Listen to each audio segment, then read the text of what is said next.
అమెరికాలో రాహుల్ సంచలన వ్యాఖ్యలు. అయితే భారత ఎన్నికల సంఘంపై అమెరికాలో రాహుల్ గాంధీ సంచలన వ్యాఖ్యలు చేశారు. ఎన్నికల సంఘం రాజీ పడిందని, అందుకు మహారాష్ట్ర ఎన్నికలే ఉదాహరణ అని వ్యాఖ్యానించారు. రాహుల్ గాంధీ అమెరికా పర్యటన వెళ్ళిన సంగతి తెలిసిందే.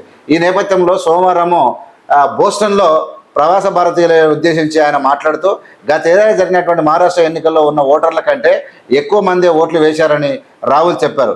మహారాష్ట్ర ఎన్నికల్లో సాయంత్రం 5:30 నుంచి 7:30 గంటల మధ్య 65 లక్షల ఓట్ల పోల్ అయ్యాయని ఈసీ వెల్లడించింది. కానీ ఇది అసంభవం. అంటే సగటున ఒక ఓటుకు 3 నిమిషాలు పట్టినా అన్ని ఓట్లు పోలు అవ్వాలంటే అర్ధరాత్రి 2 గంటల వరకు పోలింగ్ జరిగి ఉండాలి. కానీ అలా జరగలేదు.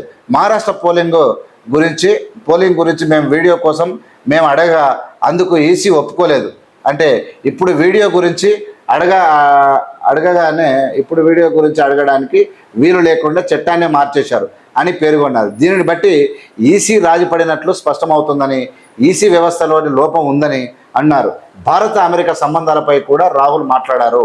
అమెరికాతో మనకు భాగస్వామ్యం ఉందని, ఇరు దేశాలను కలిసి పనిచేయాలని కోరుకున్నారు. నిజంగా నేను ఏం చెప్తున్నా అంటే, బీజేపీ చేస్తున్నటువంటి మోసాలు సాధారణ ప్రజలకు అర్థం కాదు. ఫస్ట్ మీడియాను మొబిలైజ్ చేసారు. మీడియా మొత్తం పచ్చి అబద్ధాలు చూపిస్తుంటుంది. దాని పనే అదిగా ప్రజలను కన్ను కడుతుంటుంది, ప్రజలను మాయ చేస్తుంటుంది. అందులో ఈ దుర్మార్గులు మత్తు చేస్తారు. నేనేమంటారా, మహారాష్ట్రలో పూర్తి దొంగ ఎలక్షన్లు, 65 లక్షల ఓట్లు 5:30 నుంచి 7:30 2 గంటలు ఎట్లా 65 లక్షలు ఎట్లా ఫోల్ అవుతాయి? ఇది చెప్పమంటే వీడియో చూపించమంటే చూపించారు.